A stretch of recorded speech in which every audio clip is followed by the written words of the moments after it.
This is the point I was just making before. People don't think about the other side of the ball. Every single time, Te- Dexter. Good teams, right? Good teams in the playoffs and even now in the regular season, the elite teams already are trying to hunt Jalen Brunson. Not because Brunson doesn't give effort, but purely because of his size. Now you have two small guys in the backcourt, and other teams are going to try to hunt that. So that's going to take away from you. We like IQ, the immunity he's getting. I think sometimes people, this isn't 2K, guys. Okay. You can't just mix and match and maybe you play somebody else and they won't take advantage of the mismatches. Good teams will do this. They will take advantage of the mismatches. So that's a fact. as much as I like IQ as a player, and I'm lauding him and saying how valuable he is to this current Knicks team and roster, putting him in the starting lineup with Brunson in that backcourt, nah, I don't think that's good. I think one of the issues the Knicks already have is size. I think a lot of people wish they probably had a bigger wing out there that they could utilize more. So to get even smaller, no, I'm not gonna. Because I think it takes away from another one of the Knicks' strengths, even with Grimes on the floor, which is they're a very good rebounding team, the best rebounding team in the league. So you don't want to take away from that strength. You can't just think about one side of the ball. You got to think about both sides of the ball. And I think IQ as a six man is in his perfect role. Leave him there, let him cook. Just leave him there and let him cook. Yeah. He struggled today, Lord. Woo, he was like 1 for 20. No, 2 for 10, I think. He was 2 for 10 today. Yeah. He was great. But I'm going to just throw some numbers at you just to confuse you more, to make it seem more ridiculous what we just said, even though we sound really like smart analysts right now. The lineup of Jalen Brunson, Immanuel Quickley, RJ Barrett, Julius Randle, Mitchell Robinson, plus 57. But only 21 possessions though. Only that's the point there, JL. It's a small sample size, right? Like it's a very small set.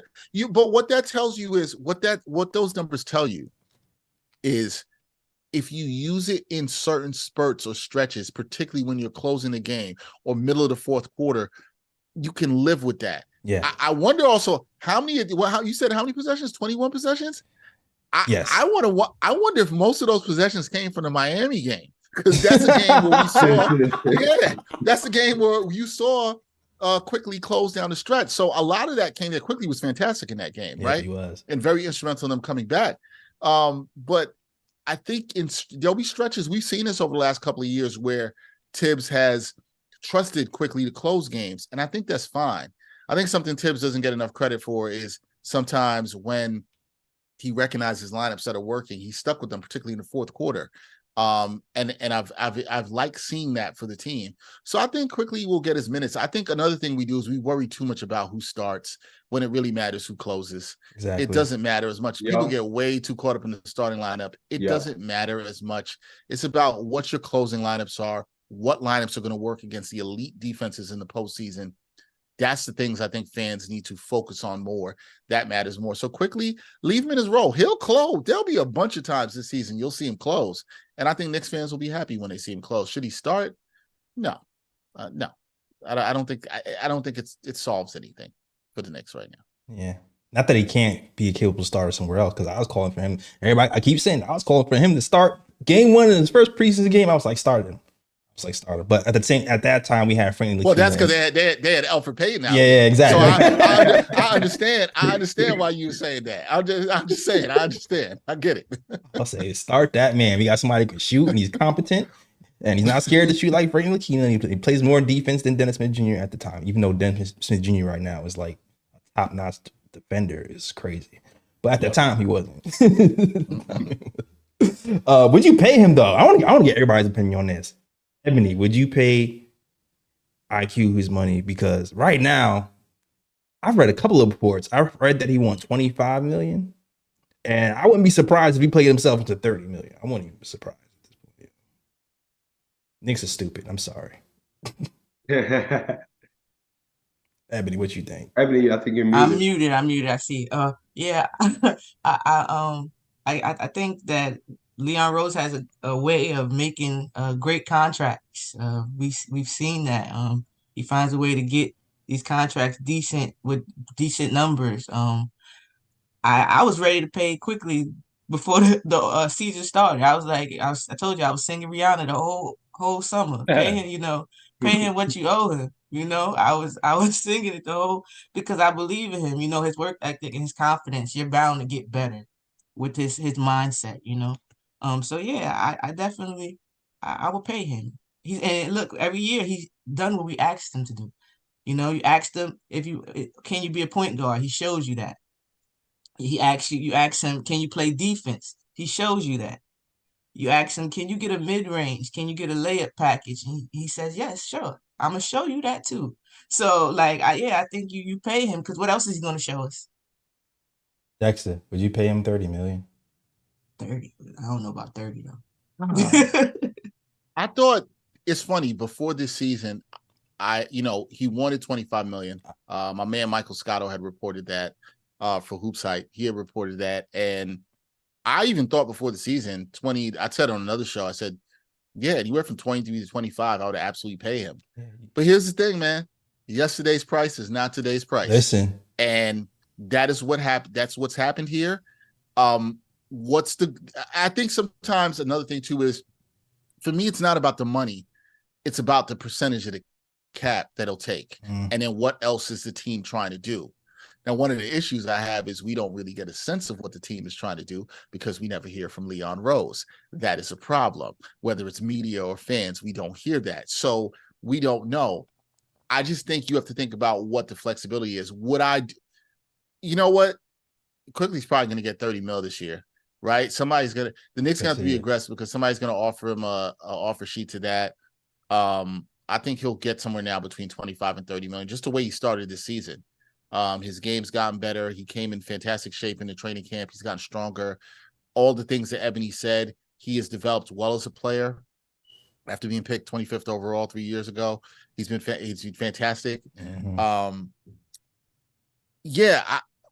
It's tough. You might not want to. Yeah, here's the thing. Tough. You might not want to, but it doesn't matter. Yesterday's price is not today's price. So it's, to me, the Knicks are in a position where they're going to have to pay him.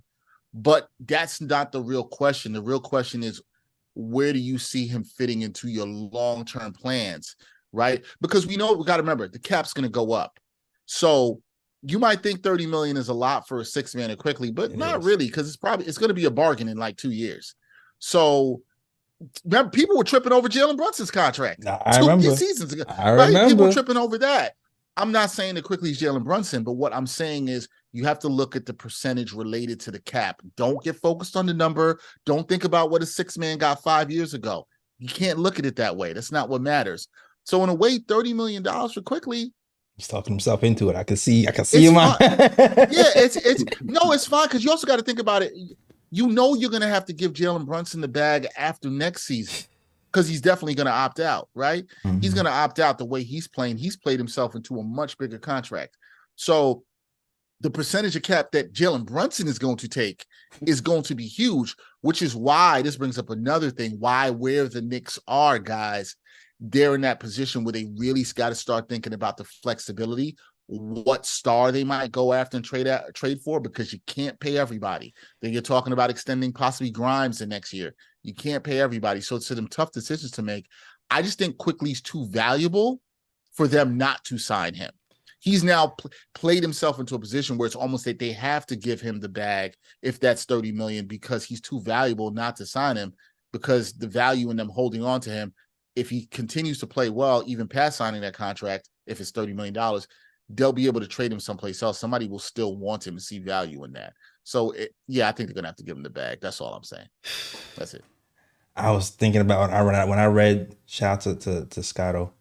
I would love to have him on the program too, mind you.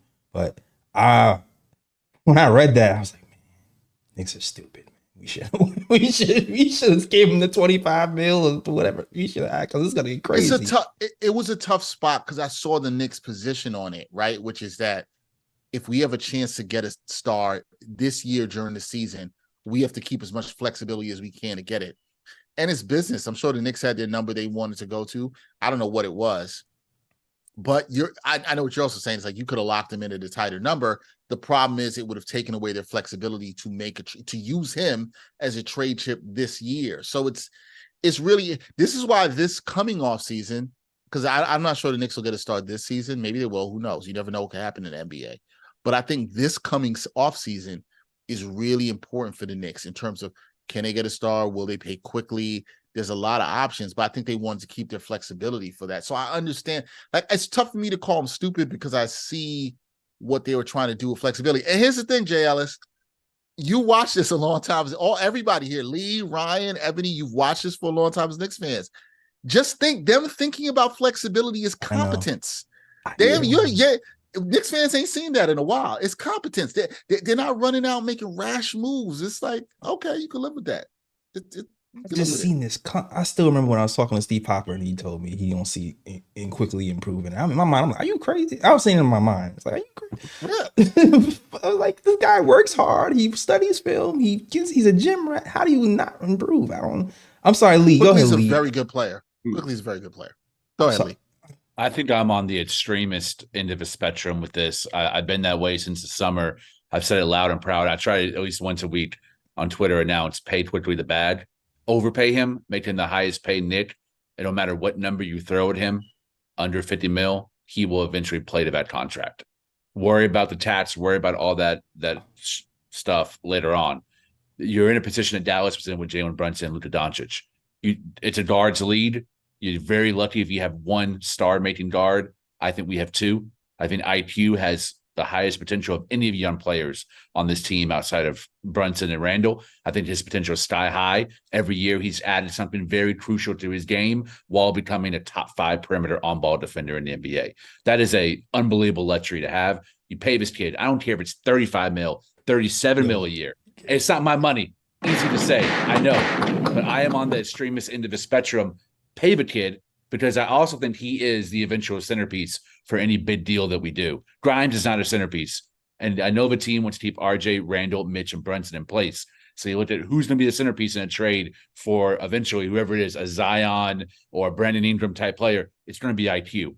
So might as well pay IQ the money to where you don't have to include a bunch of the contracts. And he's that centerpiece, both talent-wise and contract-wise, to move for a superstar player to pair with Brunson and Randall.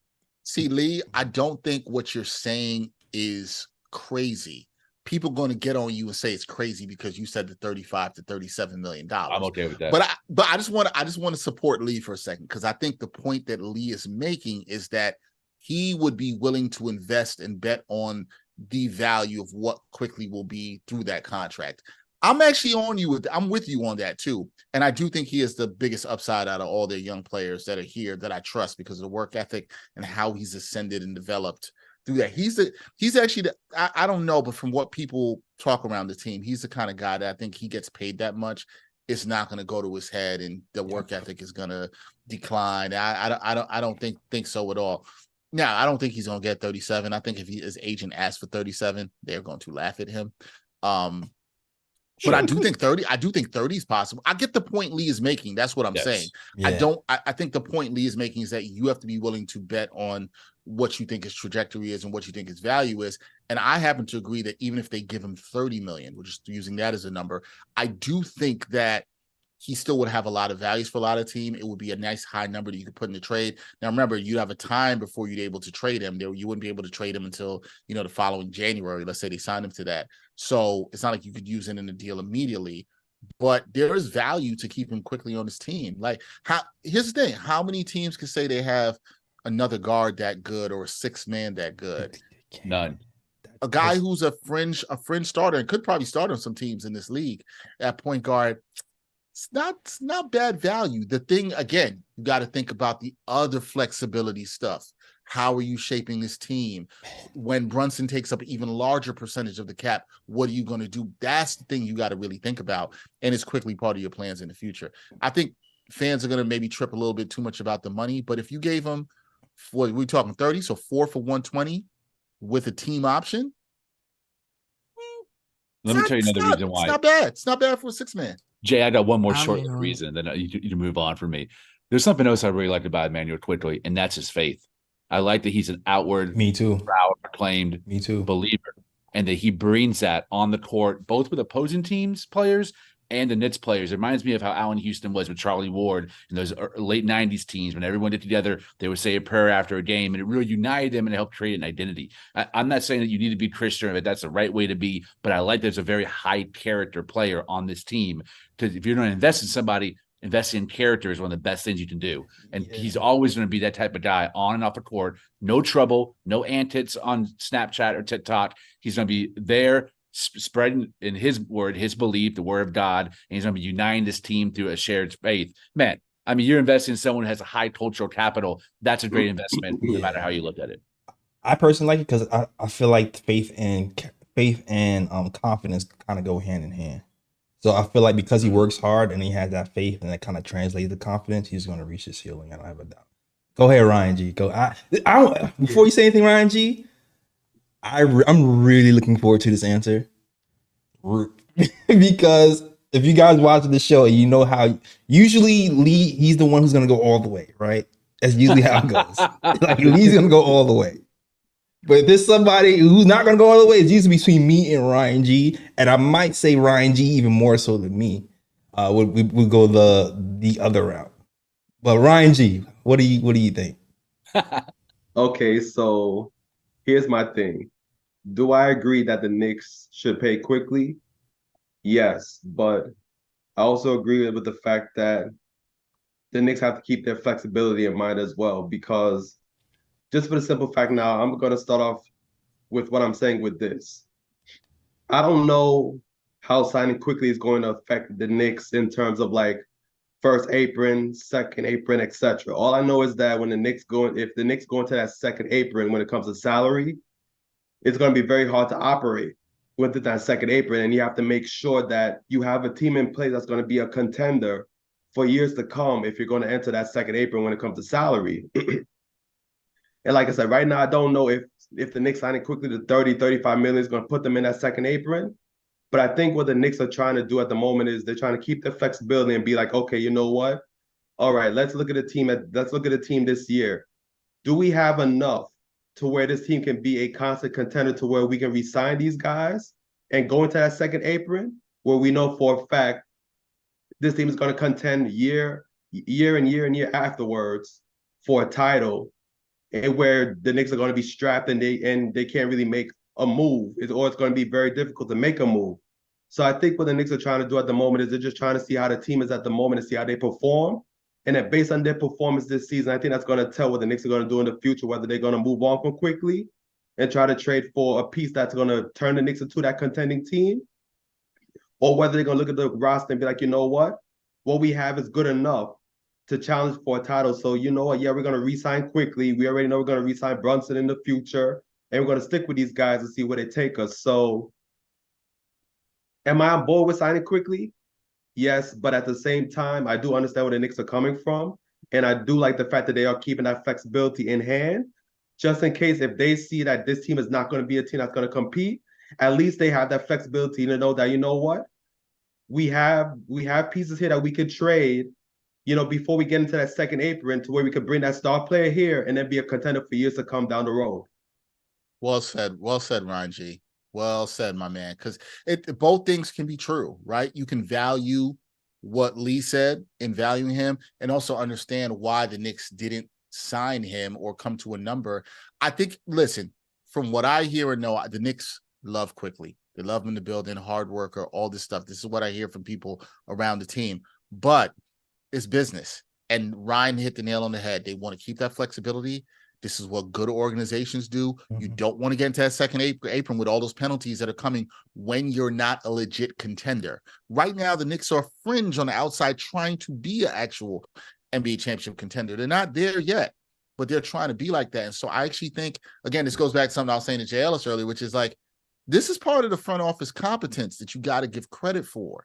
When you assess the risk reward, when you're looking at the value, it's not just as simple as just sign them and don't worry about the penalties and any of that stuff. That stuff matters. So I think Ryan is spot on.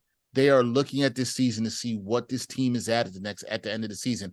Does somebody who we didn't think would be available pops up this year at the trade deadline, pops up at right around the draft? Any of those things can happen. But the Knicks are now in a position where they have the flexibility. They got their picks. Had they signed Quickley, to the extension this offseason, they wouldn't have had that flexibility because they couldn't trade him until next year. So, or the offseason. So I understand it, man. I think Quickley's a really good player with a lot of value, but at the same time, I don't think it was the worst move in the world that the Knicks couldn't come to an agreement with them, or some indictment on the front office or failure on their part. I think it's business. It is what it is, you know. And I think Quickley's going to get his money. I think Knicks fans would like to see him stick with the Knicks. It's my daughter's favorite Knick player. She got the Quickley jersey. She loves Quickley, so she'll be sad if he goes. But you know what? I think keeping flexibility is a smart move when you're not at the contender status. I think Ryan said it perfectly. I also think Lee's point is fantastic too on the value of Quickley. And if it comes down to that this offseason. So a lot of it depends on how this season plays out, guys. We just got to see. Do you think, I have a question. Do you think his playoff outing made them a little hesitant too? Or maybe the Evan situation? I thought, it's a good question, Ebony, because it's funny. When I was at media this year, somebody had asked him about that, about his playoff performance. I was thinking about asking him when he was at the podium. And I'm sure it probably did, because he didn't shoot the ball well and he didn't seem as aggressive in the Miami series that we had seen him before. I also think, but I'll say this personally, I think we, and I mean as media, as fans, I think we have to look and say, like, look, this is the first time he had been in the second round on that stage, right? Mm-hmm. Players are going to have struggles. I don't think that deterred them as much from giving the contract. I think it's a lot more about what Ryan was saying. I think Ryan hit the nail on the head. I think it was them assessing the situation and saying, we'd love to keep this player in our system, but we need to have the flexibility. I think that had more to do with it. I think the organization is well aware of what Quickley's makeup is and his work ethic and how he is. You hear nothing but great stuff about him. So I think, yes, anytime somebody's a bad playoff performance, it gives you, pause for cause, right? Where you're kind of like, I don't know. But, I think he's shown his focus this year, bounce back. I think it's more about the flexibility. If you ask me, I think it's really more about that for them than anything else. I think they wanted to keep that flexibility. And I think that was a smart move on their part. Yes. As long as they don't go out and trade for, the wrong person, it'll look right. Yeah. If they trade, it'll hurt me too to trade IQ. Definitely. Oh, man, it will hurt. Listen, I get it, because Knicks fans are proud that listen, we have to call a spade what it is. IQ was a very good draft pick and find at 25. Fantastic. And the development of him, you give credit to him, you give credit to the coaching staff. So I think for a lot of Knicks fans, you want to see these homegrown guys sort of grow along with the team. And I think there's pride from the fan base in that development. So I completely understand that and get that. But yeah, I also think, as a fan, I think fans should think about what Ryan said and think about how they're thinking about it from a business aspect and building this team long term. I think if you asked every Knicks fan, if you said, hey, I'm not going to put a name or a player, but if I said, hey, after this season, for the next 5 years, I'm not guaranteeing you a championship, but I'm saying for the next 5 years, that you will be a legit NBA title contender with some flexibility to make some more moves.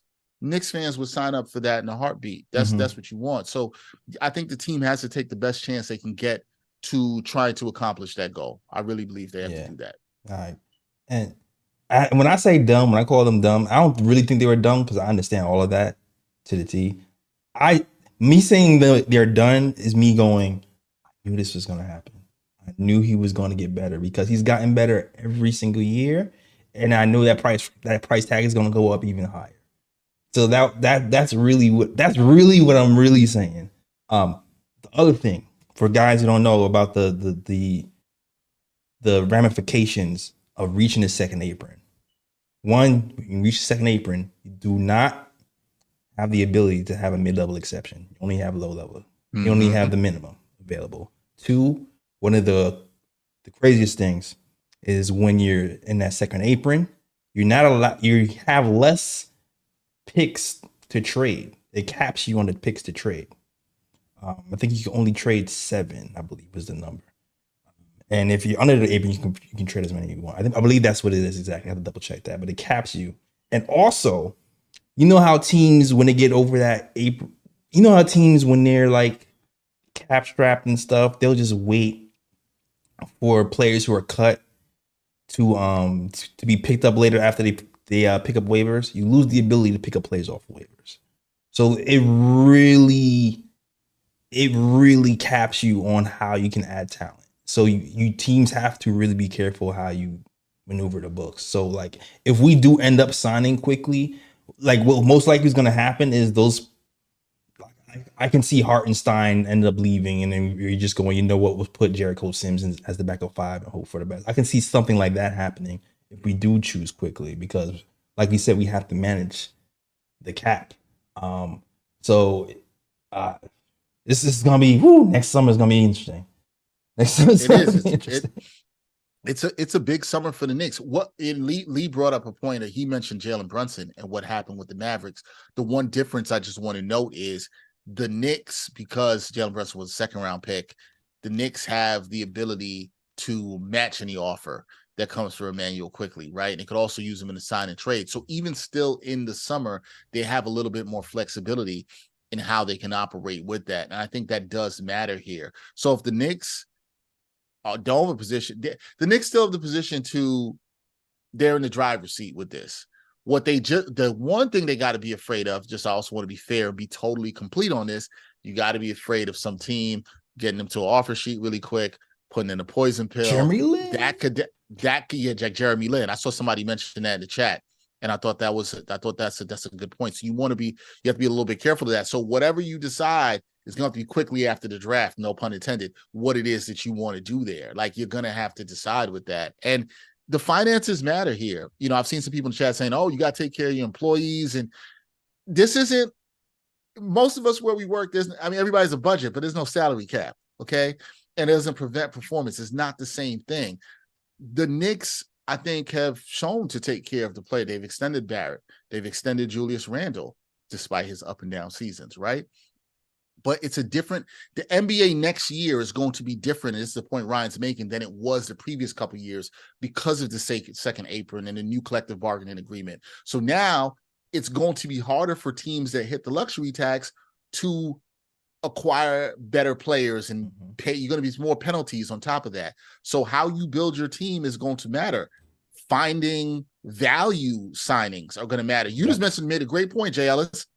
One of the casualties that could be, depending on the percentage of the cap that Quickley takes up, is like, okay, Isaiah Hartenstein's a free agent next year. You might not be able to bring him back. Yep. But to that point you made, Jericho Sims, they signed him to a 3-year deal last year, and he's on a really good value contract. So sometimes a move like they did like that, that's also a smart move because you might have been thinking ahead. Let's lock this guy in now where we have him on low value, and it could extend a year before we have to worry about another backup center. So There's a lot of things in team building. It's not just, we all say it's easy because somebody else's money, but it's a lot of things you have to think about and more that you have to think about now with this new CBA. So it's just, I know what you're saying, JL. And what hurts your soul, man, is that, like I said, it's the Fat Joe words. Yesterday's price is not today's price. Exactly. So it hurts. I get it. I know why they did it. Like theoretically, because I study basketball. I study this stuff, but my emotions, because I'm an IQ fan, it's right. Like, it's dumb. You know what I'm saying? Right. No, I get it, man. I get it. Oh man, but salute to the chat and thank you. Shout out to Alexander who sends a $5 super chat. If you're loving the show, hit the like and subscribe. And shout out to Dexter. We always have great basketball conversations when Dexter is here. It's always a lot of fun happening over here.